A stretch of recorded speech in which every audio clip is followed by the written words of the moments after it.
मेरे प्यारे देशवासियों, अब मैं आपको जरा फ्लैशबैक में लेकर चलूंगा। आप कल्पना करिए, 20वीं सदी का शुरुआती कालखंड। तब दूर दूर तक आजादी की कहीं कोई उम्मीद नजर नहीं आ रही थी। पूरे भारत में अंग्रेजों ने शोषण की सारी सीमाएं लांघ दी थी। और उस दौर में हैदराबाद के देशभक्त लोगों के लिए दमन का दौर और भी भयावह था। वे क्रूर और निर्दयी निजाम के अत्याचारों को भी झेलने को मजबूर थे। गरीबों, वंचितों और आदिवासी समुदायों पर तो अत्याचार की कोई सीमा ही नहीं थी। उनकी जमीनें छीन ली जाती थी। साथ ही भारी टैक्स भी लगाया जाता था। अगर वे इस अन्याय का विरोध करते तो उनके हाथ तक काट दिए जाते थे। साथियों, ऐसे कठिन समय में करीब 20 साल का एक नौजवान इस अन्याय के खिलाफ खड़ा हुआ था। आज एक खास वजह से मैं उस नौजवान की चर्चा कर रहा हूं। उसका नाम बताने से पहले मैं उसकी वीरता की बात आपको बताऊंगा।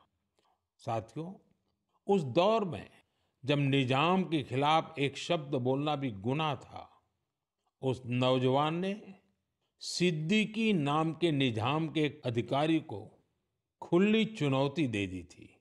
निजाम ने सिद्दीकी को किसानों की फसलें जब्त करने के लिए भेजा था। लेकिन अत्याचार के खिलाफ इस संघर्ष में उस नौजवान ने सिद्दीकी को मौत के घाट उतार दिया।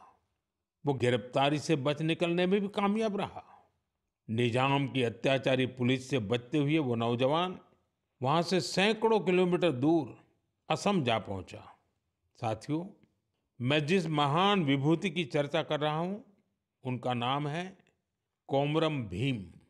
अभी 22 अक्टूबर को ही उनकी जन्म जयंती मनाई है। कोमरम भीम की आयु बहुत लंबी नहीं रही। वो महज 40 वर्ष ही जीवित रहे। लेकिन अपने जीवन काल में उन्होंने अनगिनत लोगों, विशेषकर आदिवासी समाज के हृदय में अमिट छाप छोड़ी। उन्होंने निजाम के खिलाफ संघर्ष कर रहे लोगों में नई ताकत भरी।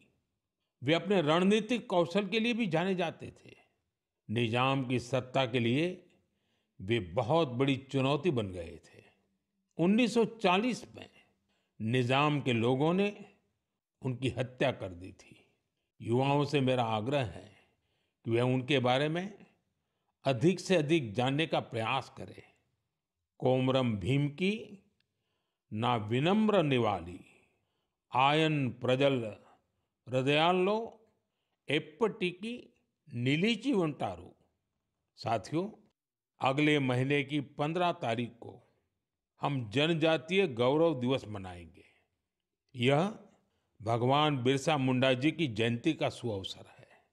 मैं भगवान बिरसा मुंडा जी को श्रद्धापूर्वक नमन करता हूं। देश की आजादी के लिए, आदिवासी समुदाय के अधिकारों के लिए उन्होंने जो काम किया वो अतुलनीय है।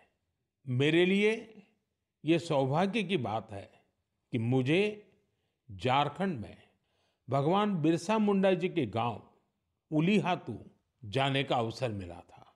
मैंने वहां की माटी को माथे पर लगाकर प्रणाम किया था। भगवान बिरसा मुंडा जी और कोमाराम भीम जी की तरह ही हमारे आदिवासी समुदायों में कई और विभूतियां हुई हैं।